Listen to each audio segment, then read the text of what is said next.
आप सभी का स्वागत है आपके अपने इस यूट्यूब चैनल में। आज हम फिर से लेकर आए हैं नेक्स्ट क्लास, जो एनसीईआरटी क्लास 6th से लेकर +2 की जो क्वेश्चन आंसर सीरीज चल रही है for UPSC, PCS and all Indian government exams. Lecture number ये 17 है। तो आज जो है 1100 से क्वेश्चन हम स्टार्ट करने जा रहे हैं। अगर वीडियो इन्फॉर्मेटिव लगी हो तो चैनल को प्लीज़ सब्सक्राइब कर देना और अपने कीमती सुझाव उसमें डाल देना, ठीक है। और इस क्लास के पीछे तो जो कंटेंट है वो class by class, book by book, chapter by chapter और लाइन बाय लाइन जहाँ से भी क्वेश्चन बन सकते हैं, क्योंकि आजकल जो है कंपटीशन बढ़ गया तो एग्ज़ामिनर जो है मतलब घुमा फिरा के क्वेश्चन पूछते हैं और इसे में बड़ी बारीक बारीक नज़र रखने की ज़रूरत है। तो आपसे भी रिक्वेस्ट है कि बारीक नज़र रखिएगा और ज़िंदगी में सक्सेस होने के लिए ये वीडियोस आपको मतलब बहुत बहुत ज़्यादा हेल्पफुल होंगे, ठीक है। चलिए शुरू करते हैं आज का सेशन। तो क्वेश्चन नंबर 1101 है, बिरसा मुंडा का जन्म कब हुआ था, वह किस धर्म के प्रचारक थे। तो इसका उत्तर है उनका जन्म स्थान था 1870 में। बिरसा मुंडा ने वैष्णव धर्म का प्रचार किया था। तो बिरसा मुंडा का जन्म कब हुआ था और किस धर्म के प्रचारक थे। उनका जन्म 1870 में हुआ था और बिरसा मुंडा ने वैष्णव धर्म का प्रचार किया था। अगला प्रश्न है 1102, बिरसा मुंडा ने क्या धारण किया था। उत्तर, बिरसा मुंडा ने जनेऊ धारण किया और शुद्धता और दया पर जोर दिया था। तो बिरसा मुंडा ने क्या धारण किया था। बिरसा मुंडा ने जनेऊ धारण किया था और शुद्धता और दया पर जोर दिया था। अगला प्रश्न है, बिरसा मुंडा राज में सफ़ेद झंडा किसका प्रतीक था। तो इसका उत्तर है शुद्धता और दया पर जोर दिया गया था। इसमें सफ़ेद झंडे से यह बताने की कोशिश की गई थी कि यह शुद्धता और दया का प्रतीक है। अगला प्रश्न है, बिरसा मुंडा की मृत्यु किस बीमारी से हुई थी। तो उनकी बीमारी हुई थी 1990 आई थिंक है, हैजा से हुई थी। बिरसा मुंडा की मृत्यु किस बीमारी से हुई थी, हैजा से हुई थी। तो अगला है लेसन नंबर 5, जब जनता बगावत करती है, ठीक है। 1857 और उसके बाद नवाबों की छीनती सत्ता, ये टॉपिक है, नवाबों की छीनती सत्ता।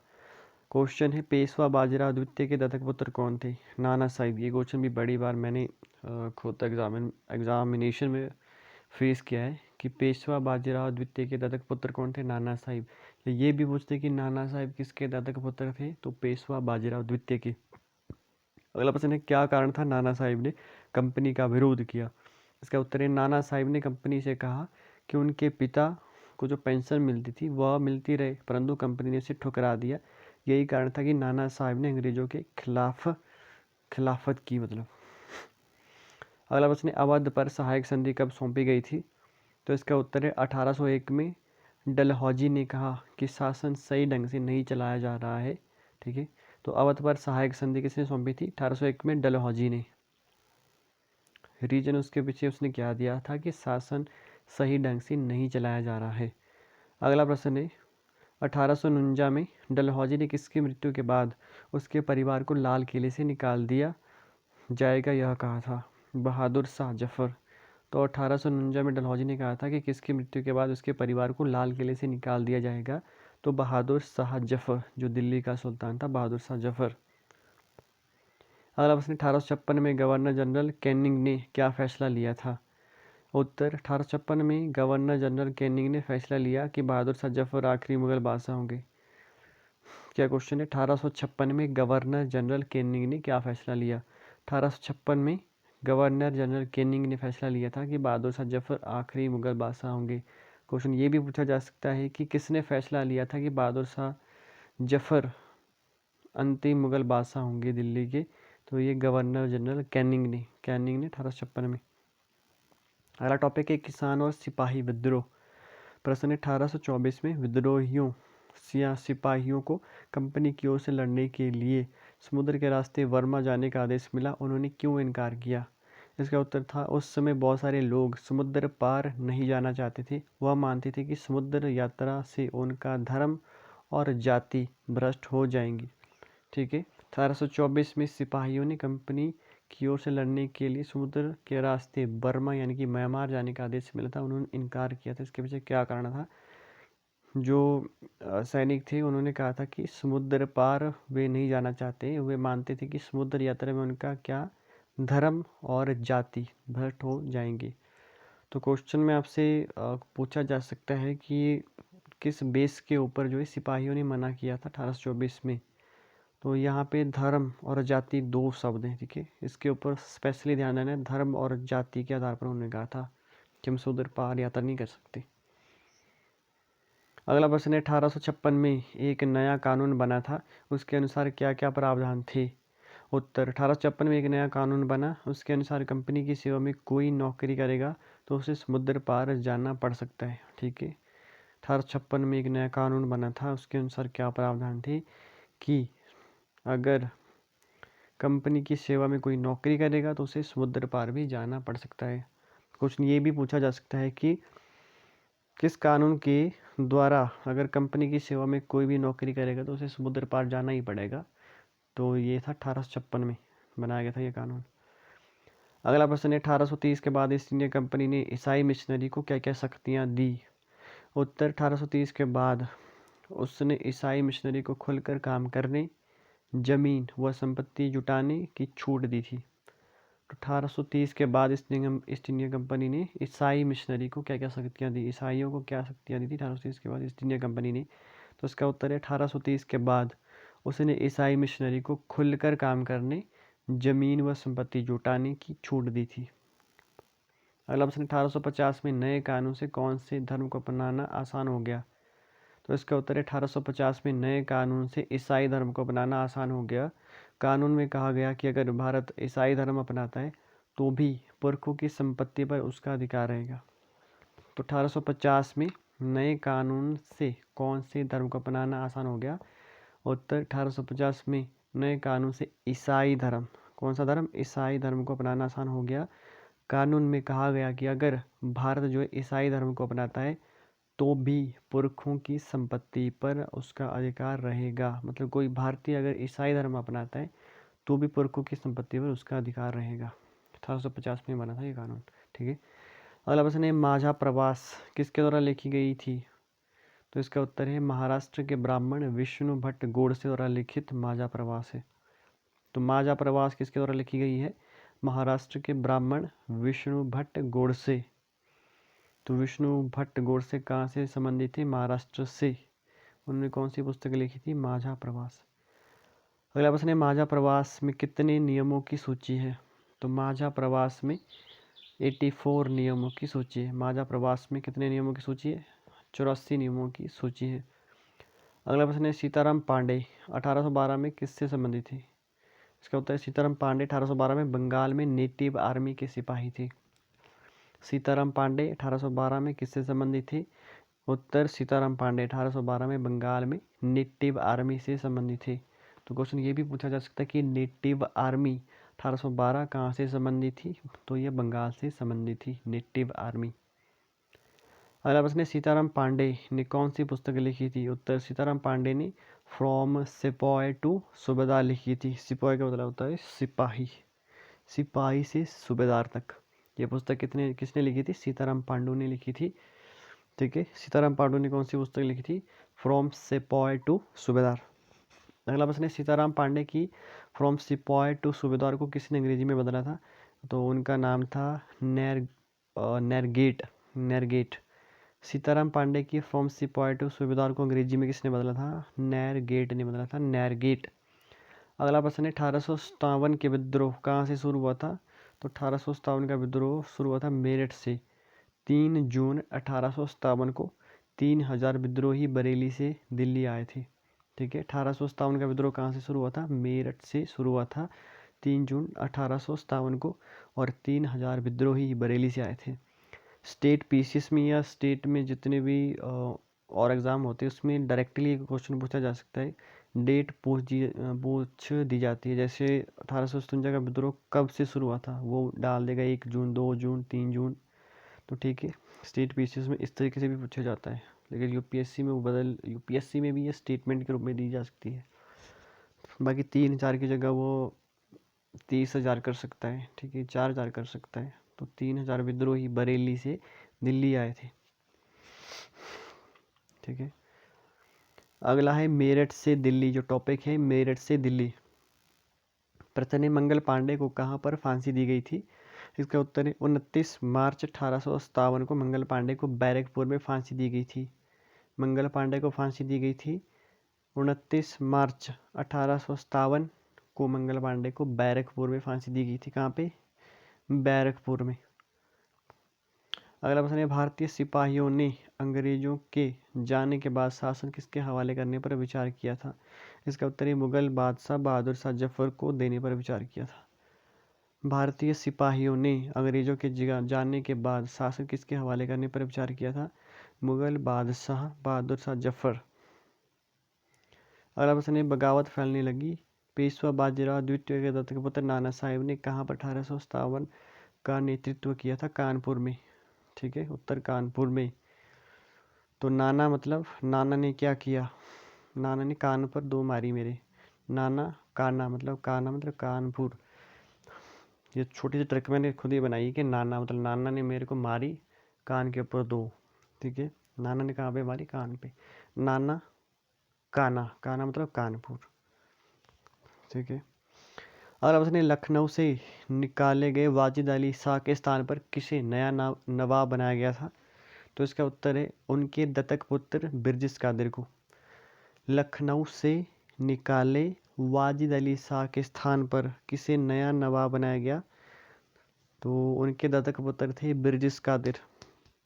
तो सीधा पूछा जा सकता है कि वाजिद अली शाह के स्थान पर किसे लखनऊ का नवाब बनाया गया? तो बिरजिस कादिर। अगला प्रश्न है, बेगम हजरत महल किसकी माँ थी? तो बेगम हजरत महल बिरजिस कादिर की माँ थी। बेगम हजरत महल किसकी माँ थी? बिरजिस कादिर की। बिरजिस कादिर की माँ कौन थी? बेगम हजरत महल। अगला प्रश्न है, मध्य प्रदेश की किस रानी ने अंग्रेजों के खिलाफ युद्ध किया था? इसका उत्तर है मध्य प्रदेश के मंडला में राजगढ़ की रानी अवंतीबाई लोधी ने अंग्रेजों के खिलाफ युद्ध किया था। मध्य प्रदेश की कौन सी रानी ने अंग्रेजों के खिलाफ युद्ध किया था? तो मध्य प्रदेश के मंडला में राजगढ़ की रानी अवंतीबाई लोधी ने अंग्रेजों के खिलाफ युद्ध किया था। ये सीधा स्टेटमेंट के रूप में पूछा जा सकता है कि अवंतीबाई लोधी कहाँ से संबंधित थी जिन्होंने अंग्रेजों के खिलाफ विद्रोह किया था? ये थी मध्य प्रदेश से। मंडला और राजगढ़ यहाँ पे भी मतलब ऊपर नीचे कर सकता है। अगला प्रश्न है, 6 अगस्त 1857 को लेफ्टिनेंट कर्नल टेलर ने किसे पत्र लिखा था? इसका उत्तर है लेफ्टिनेंट कर्नल टेलर ने कमांडर इन चीफ को पत्र लिखा। वह कहा कि पूरे गांव में जमींदार हमारे खिलाफ हो गए हैं।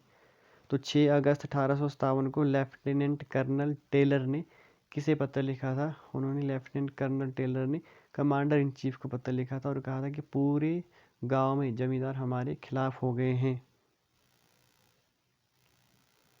अगला प्रश्न है, नए नेता फैजाबाद के मौलवी अहमदुल्ला कहाँ लड़ने के लिए गए थे? इसका उत्तर है लखनऊ। नए नेता फैजाबाद के मौलवी अहमदुल्ला कहाँ पर लड़ने के लिए गए थे? लखनऊ। अगला प्रश्न है, दिल्ली में धर्म योद्धाओं को क्या कहा जाता है? उत्तर गाजी। दिल्ली में गाजी किसे कहा जाता है? धर्म योद्धाओं को, ठीक है। याद रखने का क्वेश्चन भी बन सकता है कि दिल्ली में धर्म योद्धाओं को क्या कहा जाता है? गाजी। अगला प्रश्न है, बरेली और बिहार में के कौन से शासक दिल्ली की तरफ गए? बरेली और बिहार के कौन से शासक दिल्ली की तरफ गए? इसका उत्तर है बरेली के बख्त खान और बिहार के कुंवर सिंह दिल्ली की तरफ गए। बरेली और बिहार के कौन से शासक दिल्ली की तरफ गए? बरेली के बख्त खान, ब से बरेली, ब से बख्त खान, और बिहार के कुंवर सिंह। और बिहार के कौन था? बिहार का कुंवारा बंदा, ऐसा याद रखना, बिहार का कुंवारा बंदा मतलब कुंवर सिंह दिल्ली की तरफ गए। बरेली के बख्त खान और बिहार के कुंवर सिंह दिल्ली की तरफ गए। अगला टॉपिक है कंपनी का पलटवार। और अब उसने दिल्ली पर अंग्रेजों ने फिर से कब कब्जा कर लिया था और किस राजा की पत्नी को रंगून भेज दिया था? तो इसका उत्तर है सितंबर 1857 में दिल्ली ईस्ट इंडिया कंपनी के कब्जे में फिर से आ गई और उन्होंने बहादुर शाह जफर की पत्नी बेगम जीनत महल को रंगून जेल भेज दिया। दिल्ली पर अंग्रेजों ने फिर से कब कब्जा किया था और किस राजा की पत्नी को रंगून भेज दिया? इसका उत्तर है दिल्ली 1857 में ईस्ट इंडिया कंपनी ने अपने कब्जे में ले ली थी और उन्होंने बहादुर शाह जफर की पत्नी बेगम जीनत महल को रंगून भेज दिया था। तो क्वेश्चन ये भी पूछा जा सकता है कि बहादुर शाह जफर की पत्नी का नाम क्या था, तो बेगम जीनत महल, और उन्हें रंगून भेज दिया। रंगून की जगह वो कोई और ही स्टेटमेंट डाल देगा, जैसे काला पानी डाल देगा, स्टेटमेंट को मतलब बदल देगा। तो इसलिए याद रखना है, बहादुर शाह जफर की पत्नी बेगम जीनत महल को ईस्ट इंडिया कंपनी ने कहाँ पे भेजा था, रंगून भेजा था। अगला प्रश्न, 1857 के विद्रोह में रानी लक्ष्मीबाई के साथ और किन्हें मारा गया था, तो इसका उत्तर है रानी लक्ष्मीबाई और अवंतीबाई लोधी, दोनों को 1857 के विद्रोह में मारा गया। रानी लक्ष्मीबाई के साथ किसे मारा गया था, अवंतीबाई लोधी। अगला प्रश्न, मध्य भारत में आदिवासियों और किसानों के साथ छापामार युद्ध कौन चलाते रहे, इसका उत्तर है तात्या टोपे। तो प्रश्न फिर से पढ़ते हैं, मध्य भारत में मतलब सेंट्रल इंडिया में आदिवासियों और किसानों के साथ, किसके साथ, आदिवासी और किसानों के साथ छापामार युद्ध कौन चलाते थे, तात्या टोपे। तो क्वेश्चन ये भी पूछा जाता है कि छापामार युद्ध कौन चलाते थे, तो तात्या टोपे। तात्या टोपे कौन सा युद्ध चलाते थे, छापामार युद्ध, क्योंकि मैंने खुद ये क्वेश्चन इस तरीके से फेस किया ना, छापामार युद्ध किसने चलाया था, तात्या टोपे। 1135 क्वेश्चन में 1135 है, 1859 में अंग्रेज फिर से जीत गए, उन्होंने सिस्टम में क्या क्या बदलाव किए। उत्तर, ब्रिटिश संसद 1858 के कानून ईस्ट इंडिया कंपनी के सारे अधिकार ब्रिटिश साम्राज्य को सौंप दिया। ब्रिटिश मंत्रिमंडल के एक सदस्य को भारतीय मंत्री के रूप में नियुक्त, शासन संबंधी मामले दिए गए, इनकी सलाह के लिए इंडिया काउंसिल परिषद बनाएगी। तो 1859 में अंग्रेजों ने फिर से जीत दर्ज कर दी और उन्होंने सिस्टम में क्या क्या बदलाव किए। उन्होंने ब्रिटिश संसद 1858 के कानून ईस्ट इंडिया कंपनी के सारे अधिकार ब्रिटिश साम्राज्य को सौंप दिए, मतलब ईस्ट इंडिया कंपनी के सारे अधिकार ब्रिटिश साम्राज्य को सौंप दिए। कब, 1859 के कानून में। ब्रिटिश मंत्रिमंडल के एक सदस्य को भारतीय मंत्री के रूप में नियुक्त किया गया और शासन संबंधी मामले उसके पास दिए गए। हालांकि ये नियुक्त किया गया भारतीय मंत्री, लेकिन ये था किससे, ब्रिटिश मंत्रिमंडल से, मतलब ब्रिटिश अंग्रेज था ये। इनकी सलाह के लिए किसे बनाया गया, इंडिया काउंसिल परिषद, इंडिया काउंसिल परिषद बनाएगी। अगला प्रश्न है, ब्रिटिश संसद 1858 के कानून में और क्या क्या क्लाउजेस जोड़ेगी। ब्रिटिश संसद 1858 के कानून में क्या क्या क्लाउज जोड़ेगी। उत्तर, नंबर 1, भारत के गवर्नर जनरल को वाइसराय का ओहदा दिया गया। तो भारत के गवर्नर जनरल को वाइसराय का ओहदा किस कानून में दिया गया, ब्रिटिश संसद अधिनियम 1858 में। दूसरा है, शासकों को भरोसा दिया गया कि भविष्य में उनके क्षेत्र पर कब्जा नहीं किया जाएगा। तीसरा, दत्तक पुत्रों को सौंपने की छूट। चौथा, इंग्लैंड के राजा का वाइसराय अब निजी प्रतिनिधि बन गया, इससे कंपनी ब्रिटिश सरकार के शासन में या हाथों में सीधे आ गई। तो ब्रिटिश संसद अधिनियम 1858 के अन्य क्लाउज क्या थे, भारत के गवर्नर जनरल को वाइसराय का ओहदा दिया गया। दूसरा, शासकों को भरोसा दिया गया कि भविष्य में उनके क्षेत्रों पर कब्जा नहीं किया जाएगा। तीसरा, दत्तक पुत्रों को सौंपने की छूट दी गई।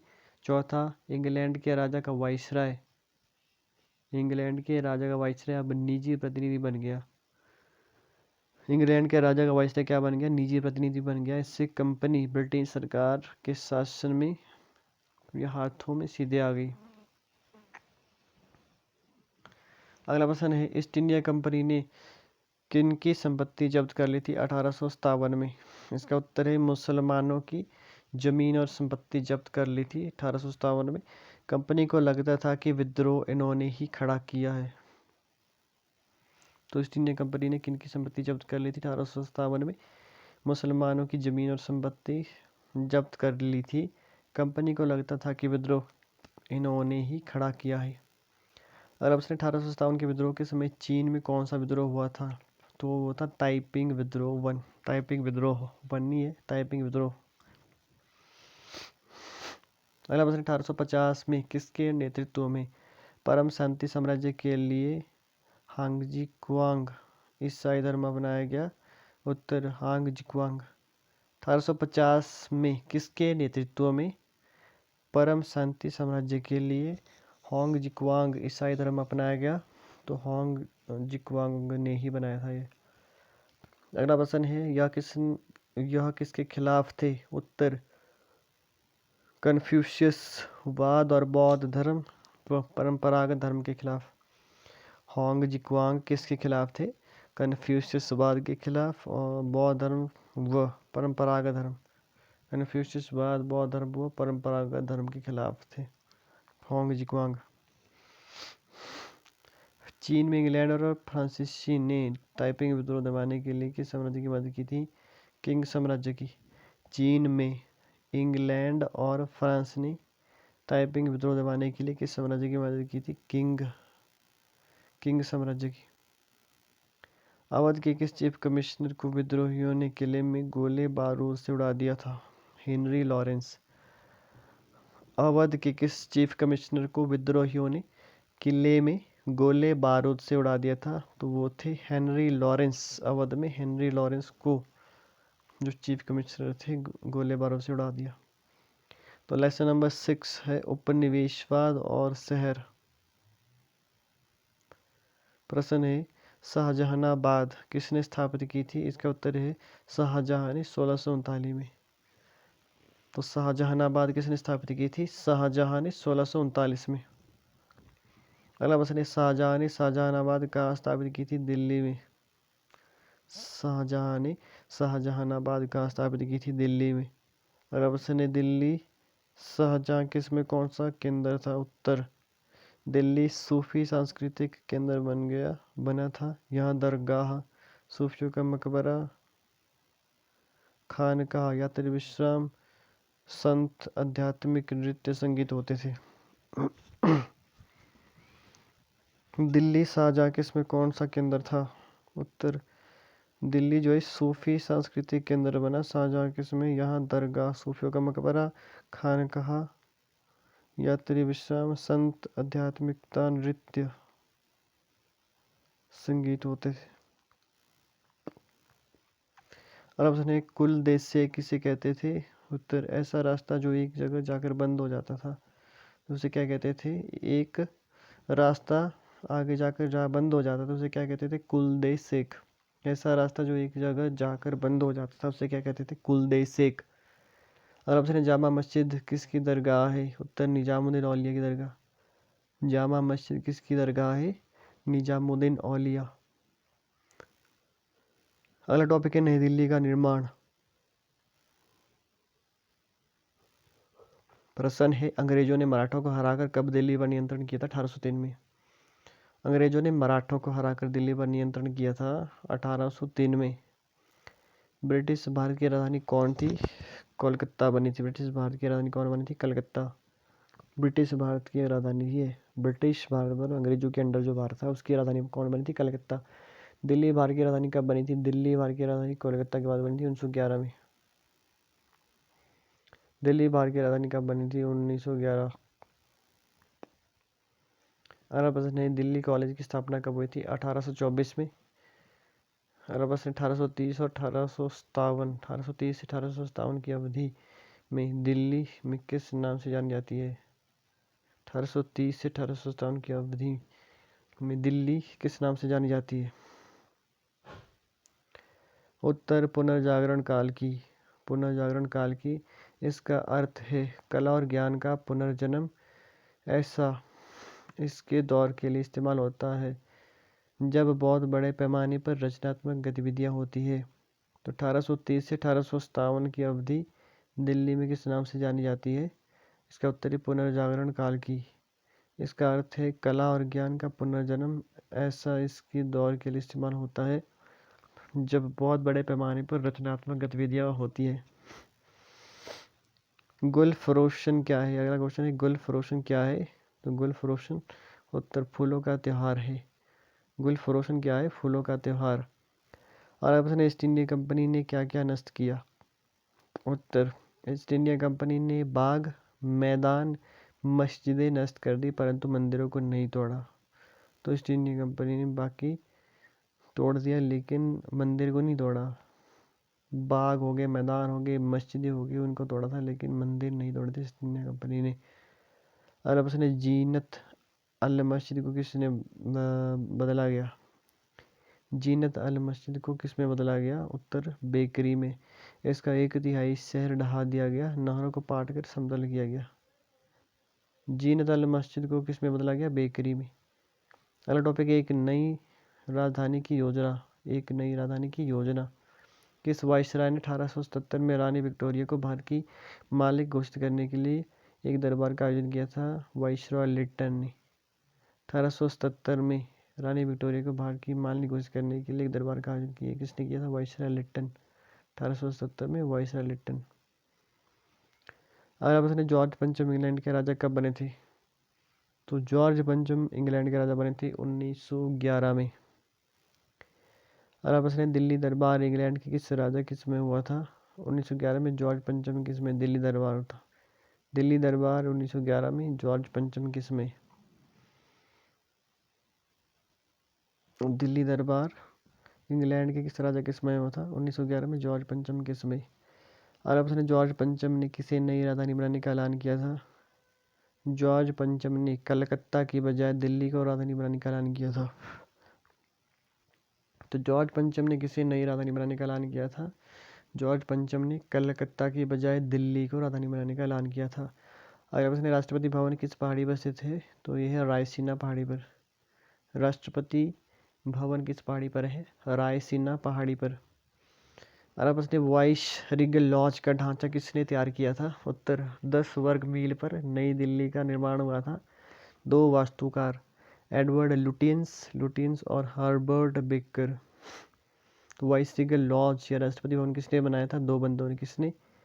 लुटियंस मतलब ऐसा याद रखना कि लूटने वाला लुटियंस, और बेकर जो लुटेरे होते हैं वो बेकार होते हैं। तो लुटियंस और बेकर ने वाइस रीगल लॉज बनाया था। लुटियंस और बेकर। और ने राष्ट्रपति भवन का ढांचा किसने तैयार किया था? उसका उत्तर है सांची के वास्तुफ जैसा।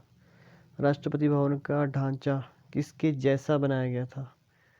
तो राष्ट्रपति भवन का ढांचा जो है सांची के बौद्ध स्तूप जैसा, सांची के बौद्ध स्तूप जैसा बनाया गया था।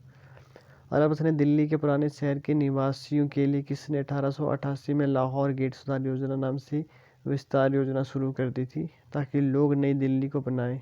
तो उसके उत्तर है रॉबर्ट क्लार्क। दिल्ली के पुराने शहर के निवासियों के लिए किसने 1888 में लाहौर गेट सुधार योजना नाम से विस्तार योजना शुरू की, ताकि लोग नई दिल्ली को अपनाएं? तो उनका नाम था रॉबर्ट क्लार्क। अगर आप ने लाहौर गेट सुधार योजना संबंधी रॉबर्ट क्लार्क को किस नाम से जाना जाता है? तो उनका नाम है क्लार्कगंज। लाहौर गेट सुधार योजना संबंधी रॉबर्ट क्लार्क को किस नाम से जाना जाता है? क्लार्कगंज। अरब ने दिल्ली सुधार ट्रस्ट की स्थापना कब की गई थी? 1936। दिल्ली सुधार ट्रस्ट की स्थापना कब की गई थी? 1936 में। अरब ने दक्षिण अफ्रीका की बिल्डिंग किसके द्वारा बनाई गई थी? इसका उत्तर है हर्बर्ट बेकर द्वारा। दक्षिण अफ्रीका की बिल्डिंग किसने बनाई थी? हर्बर्ट बेकर द्वारा। साउथ अफ्रीका के प्रिटोरिया शहर की यूनियन बिल्डिंग। साउथ अफ्रीका के प्रिटोरिया शहर की न्यूनतम यूनियन बिल्डिंग है, सॉरी, साउथ अफ्रीका की प्रिटोरिया शहर की यूनियन बिल्डिंग।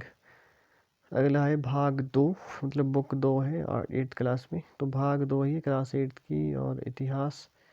लेसन नंबर 7 बुनकर लोहा बनाने वाले और फैक्ट्री मालिक।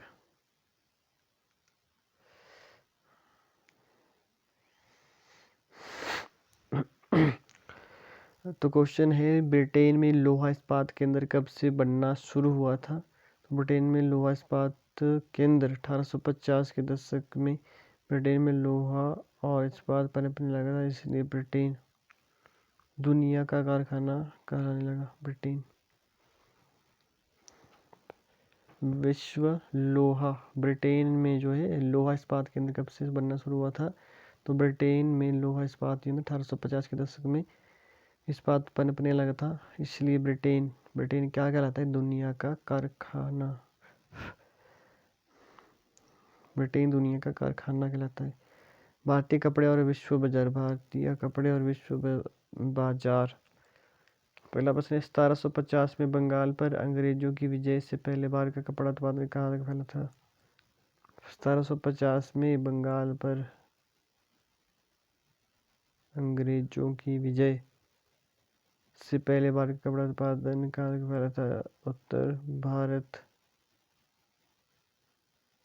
पूरी दुनिया में कपड़ा उत्पादन में कोसों आगे था उस समय।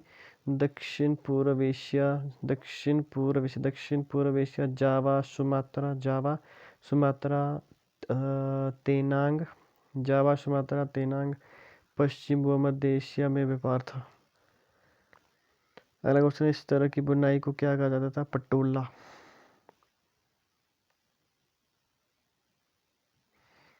तो इस तरह की कपड़ा बुनाई को क्या कहा जाता था? पटोला बुनाई, कपड़ा बुनाई, पटोला। पटोला बुनाई 19वीं शताब्दी में कहाँ विख्यात थी? ये थी सूरत, अहमदाबाद, पाटन, यानी कि पटना।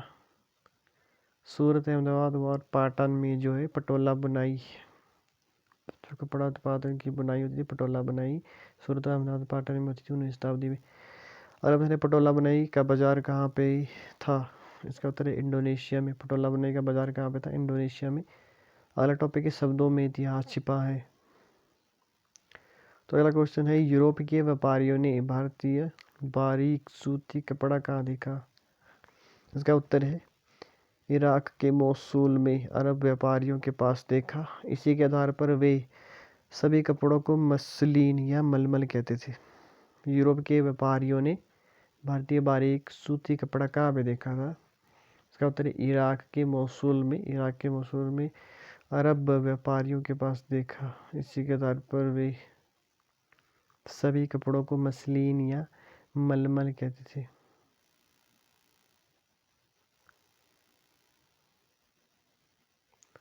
अगला प्रश्न है यूरोपीय व्यापारी सूती व रेशमी कपड़ों को कितनी किस्म का जिक्र करते हैं? 98। अगला प्रश्न, मसालों की तलाश में सबसे पहले भारत कौन आए थे? उत्तर पुर्तगाली आए थे, जिन्होंने भारत के केरल के कालीकट तट में डेरा डाला था। अगला प्रश्न है यूरोपीय व्यापारी पीस गुड्स किसे कहते थे? तो ये कहते थे सूती और रेशमी कपड़ों को। यूरोपीय व्यापारी पीस गुड्स किसे कहते थे? सूती और रेशमी कपड़ों को। अगला प्रश्न है भारतीय छापेदार सूती वस्त्र को व्यापारी क्या कहते थे? उसे कहते थे सिटज कोसा बंडाना। भारतीय छापेदार सूती वस्त्र को व्यापारी क्या कहते थे?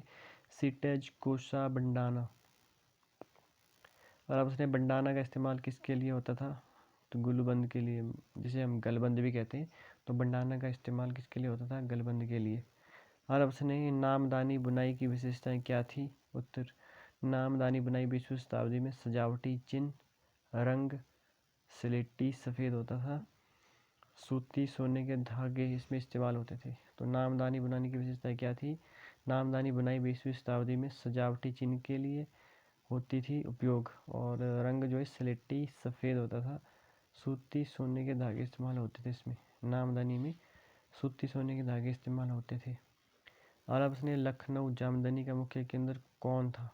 तो इसका उत्तर है लखनऊ जामदनी का मुख्य केंद्र कौन था? बंगाल का ढाका संयुक्त प्रांत उत्तर प्रदेश स्थित लखनऊ जामदनी के मुख्य केंद्र थे। लखनऊ जामदनी का मुख्य केंद्र कौन था? बंगाल का ढाका संयुक्त प्रांत उत्तर प्रदेश स्थित लखनऊ जामदनी के प्रमुख केंद्र थे।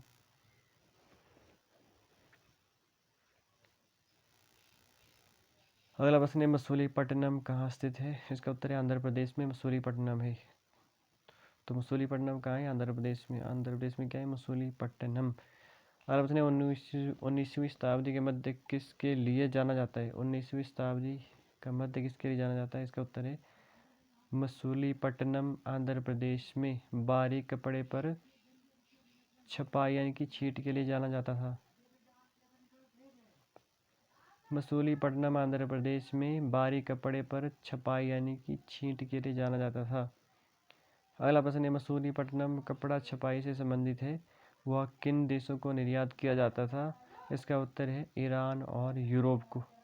मसूलीपट्टनम कपड़ा छपाई से संबंधित है, वो किन देशों को निर्यात किया जाता था? इसका उत्तर है ईरान और यूरोप को।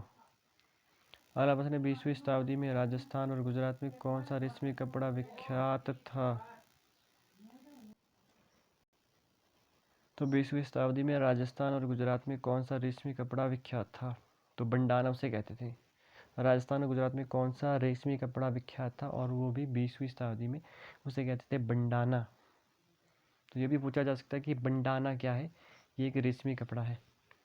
अगला प्रश्न है इंग्लैंड के लोगों ने 18वीं शताब्दी में भारतीय कपड़े का विरोध क्यों किया? तो इसका उत्तर है क्योंकि ईस्ट इंडिया कंपनी इंग्लैंड के कपड़े उद्योगों को आगे बढ़ाना चाहती थी। उन्होंने बाहर के कपड़े का विरोध किया और उसके लिए कानून बनाया। इंग्लैंड के लोगों ने 18वीं शताब्दी में या सरकार ने भारतीय कपड़े का विरोध क्यों किया था?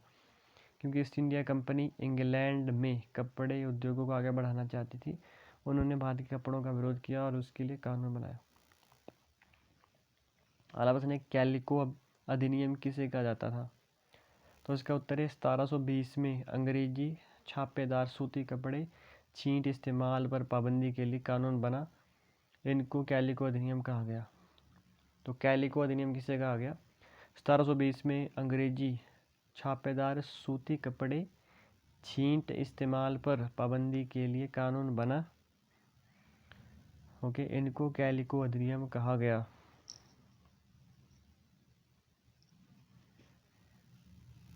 अगला प्रश्न है स्पिनिंग जेनी का आविष्कार किसने किया था? तो इसका उत्तर है 1764 में जॉन के ने स्पिनिंग जेनी का विकास किया था।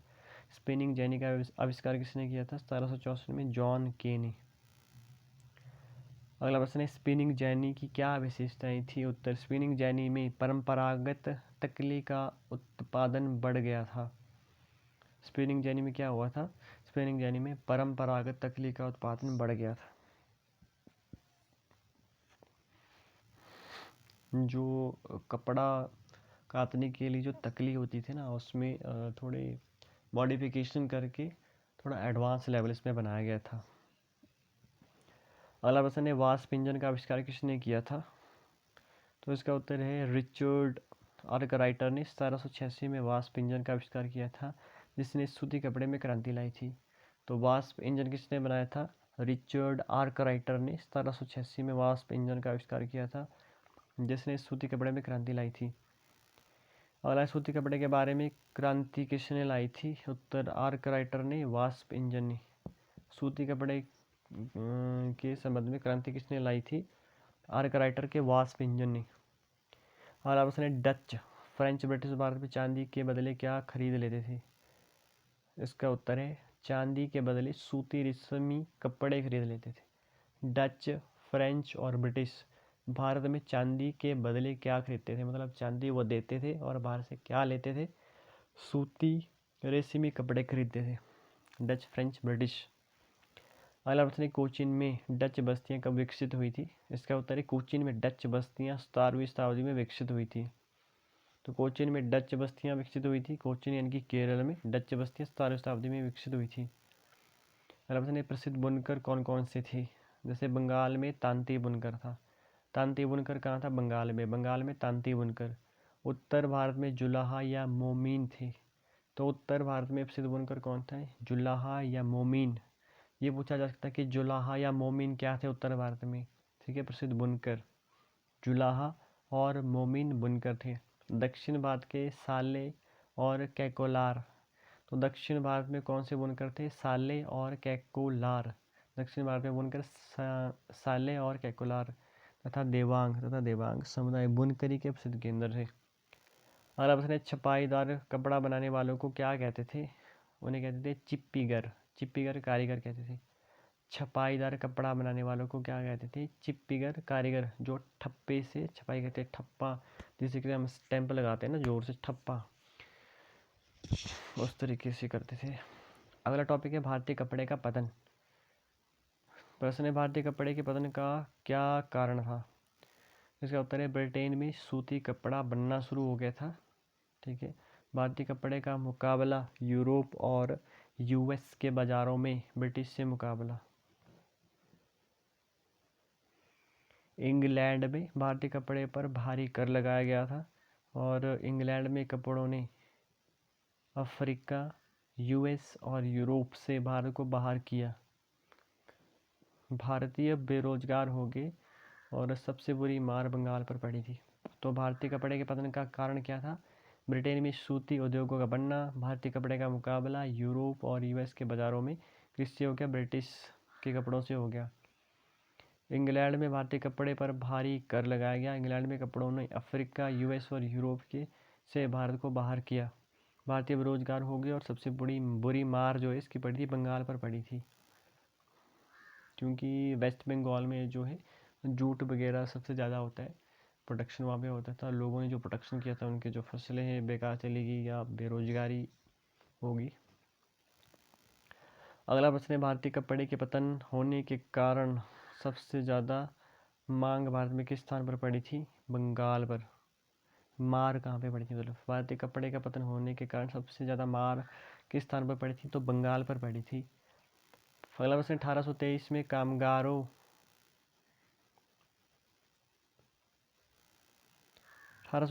कामगारों ने इंग्लैंड के लिए खत लिखा। इसका वर्णन किस में है? उत्तर औरंग में। 1823 में कामगारों ने इंग्लैंड के लिए खत लिखा था। किस लिए?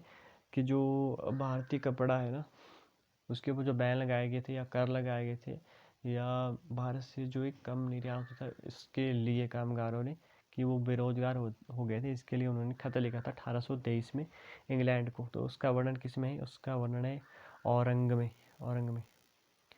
औरंग का वर्णन किस भाषा में है? तो इसका उत्तर है औरंग का वर्णन फारसी भाषा में है। फारसी भाषा में गोदाम को औरंग कहा जाता था। वर्कशॉप के लिए भी यह शब्द उपयोग होता था। तो औरंग का वर्णन किस भाषा में है? इसका उत्तर है औरंग का वर्णन फारसी भाषा में है। फारसी भाषा में गोदाम को औरंग कहा जाता था। वर्कशॉप के लिए भी यह शब्द इस्तेमाल होता था। अगला प्रश्न है, 1931 में भारतीय राष्ट्रीय कांग्रेस की पहचान कौन सा चिन्ह बन गया? तो इसका उत्तर है 1931 में भारतीय राष्ट्रीय कांग्रेस के तिरंगे झंडे की बीच वाली पट्टी में चरखा भारत की पहचान बन गया। तो कब? 1931 में भारतीय राष्ट्रीय कांग्रेस की पहचान कौन सा चिन्ह बन गया? 1931 में भारतीय राष्ट्रीय कांग्रेस के तिरंगे झंडे की बीच वाली पट्टी में चरखा भारत की पहचान बन गया। अगला टॉपिक है सूती कपड़ा मिल का उदय। और क्वेश्चन है, भारत में पहली सूती कपड़ा मिल कहाँ पे स्थापित हुई थी? इसका उत्तर है भारत की पहली सूती कपड़ा मिल 1854 में मुंबई में स्थापित हुई थी। कहाँ पे? मुंबई। भारत की पहली सूती कपड़ा मिल कहाँ पे स्थापित हुई थी? भारत की पहली सूती कपड़ा मिल 1854 में। कब? 1854 में। कहाँ पे? मुंबई में। सूती कपड़ा मिल 1854 में मुंबई में स्थापित हुई थी। अगला प्रश्न, अहमदाबाद में पहला कारखाना कब खुला था? तो 1862 में। अहमदाबाद गुजरात में पहला कारखाना 1861 में। और इससे नेक्स्ट ईयर 1862 में कहाँ पर कारखाना खुला था? ये था उत्तर प्रदेश के कानपुर में। नेक्स्ट ईयर कारखाना खुला था। सेकंड लास्ट क्वेश्चन है आज का, टिप्पू सुल्तान की तलवार किस स्टील की बनी हुई थी? तो वो थी वुड स्टील की। कौन सी? वुड स्टील की। एक बार क्वेश्चन किसी एग्जाम में पूछा गया था कि टिप्पू सुल्तान की जो तलवार थी कौन सी स्टील की थी? तो वुड स्टील की थी। तो क्वेश्चन नंबर 1200 है, टिप्पू सुल्तान ने कब तक मैसूर पर शासन किया? तो टिप्पू सुल्तान ने 1799 तक शासन किया था मैसूर पर, और 1800 में टिप्पू सुल्तान की मृत्यु हो गई थी। तो आज के सेशन में इतना ही। अगर वीडियो इन्फॉर्मेटिव लगी हो तो चैनल को जरूर सब्सक्राइब करिएगा। नहीं भी करना होगा कोई चक्कर नहीं है, मैं तो चाहता हूँ कि हर बंदा आगे बढ़े। ये वीडियो हर गांव के बंदों तक जानी चाहिए, क्योंकि जो भी रूरल एरिया के बंदे होते हैं उनको फैसिलिटी नहीं मिल पाती। तो मेरे इसके पीछे बनाने के पीछे कारण यही है, क्योंकि मेरे को भी 7-8 साल का एक्सपीरियंस है। तो उसके बेस पे कहना चाहूँगा कि ये वीडियो आपके लिए बड़ी इन्फॉर्मेटिव है। अगर वीडियो इन्फॉर्मेटिव लगी हो तो चैनल को प्लीज़ जरूर सब्सक्राइब कर देना, अपने कीमती सुझाव दे देना, और वीडियो को लाइक ज़रूर कर देना और शेयर कर देना। या पक्का शेयर कर देना, जिनको ज़रूरत है ना उनको तो पक्का ही शेयर कर देना, ठीक है? क्योंकि ये मैंने page bye page, line by line और बुक बाय बुक बनाए हैं, तो इससे बाहर कंटेंट कहीं नहीं जाएगा किसी भी एग्ज़ाम में ऑल इंडिया के। सो आज के सेशन में इतना ही। तो जय हिंद, जय भारत, भारत माता की जय। आप ज़िंदगी में बड़े ही जल्दी जल्दी जल्दी सक्सेस हो जाएंगे, यही ऊपर वाले से मेरी काम। Thank you very very much. जय हिंद।